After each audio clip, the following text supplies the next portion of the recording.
ଶ୍ରୋତା ବନ୍ଧୁ, ଆଜି ଆପଣମାନଙ୍କ ଉଦ୍ଦେଶ୍ୟରେ ମୋର ଏକ କବିତା ଯାହାର ଶୀର୍ଷକ ହେଉଛି ଜୀବନ ବୃତ୍ତ। ନୀରବ ଅବସାଦରେ ସମୟ ବିଳପେ, ନୀରବ ଅବସାଦରେ ସମୟ ବିଳପେ, ସମ୍ପର୍କକୁ ସମୟକୁ କଣ ଇଚ୍ଛା ମତେ ଧରି ହୁଏ କେବେ? ସମ୍ପର୍କକୁ ସମୟକୁ କଣ ଇଚ୍ଛା ମତେ ଧରି ହୁଏ କେବେ?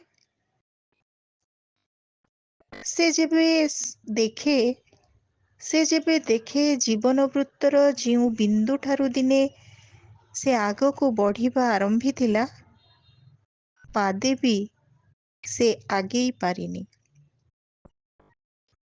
ସେଇଠି ସେ ଖୁବ୍ ସ୍ଥିର ଆଉ ଅଛି ଜଡ଼ବତ୍ ସ୍ଥାଣୁ। କେବଳ ଯାହା ଭୋଗିଛି ମୁହୂର୍ତ୍ତ, ମିଛର ଭ୍ରମର, ମିଛ ଆଶ୍ୱାସର, ମିଛ ଆସକ୍ତିର, କାକ୍ଟସ୍ ପରି ସୁନ୍ଦର ମିଛ ଫୁଲର ଏ ଭ୍ରମ ସବୁ।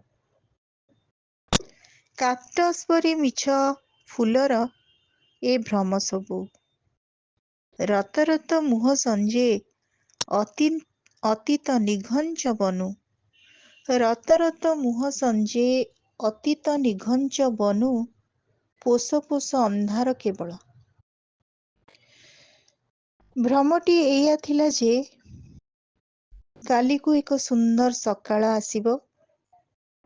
ଭ୍ରମଟି ଏଇଆ ଥିଲା ଯେ କାଲିକୁ ଏକ ସୁନ୍ଦର ସକାଳ ଆସିବ, ଯେଉଁଠି କାକର ବିନ୍ଦୁକୁ ରିକ୍ତ ପାପୁଲିରେ ରଖି ଜୀବନ ମୁକ୍ତା ସେ ସାଉଁଟି ଧରିବ।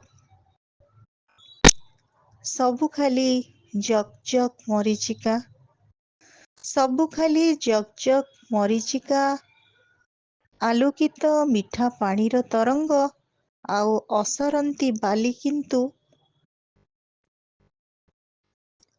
ଅସରନ୍ତି ବାଲି କିନ୍ତୁ ପାଣି ଭ୍ରମ ଭଳି ସବୁକିଛି ଖୁବ୍ ସାଦା ଓ ବେରଙ୍ଗ।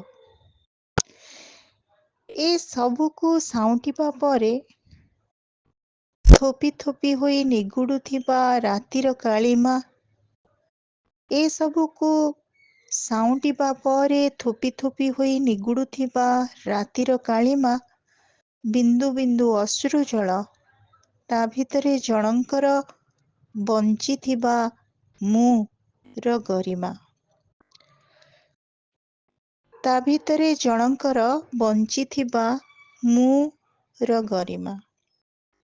ଶ୍ରୋତାବନ୍ଧୁ, ମୋ କବିତାର ଶୀର୍ଷକ ଥିଲା ଜୀବନ ବୃତ୍ତ। କବିତାଟି କେମିତି ଲାଗିଲା, ଆପଣମାନଙ୍କ ମତାମତ ଅପେକ୍ଷାରେ ରହିଲି। ଧନ୍ୟବାଦ।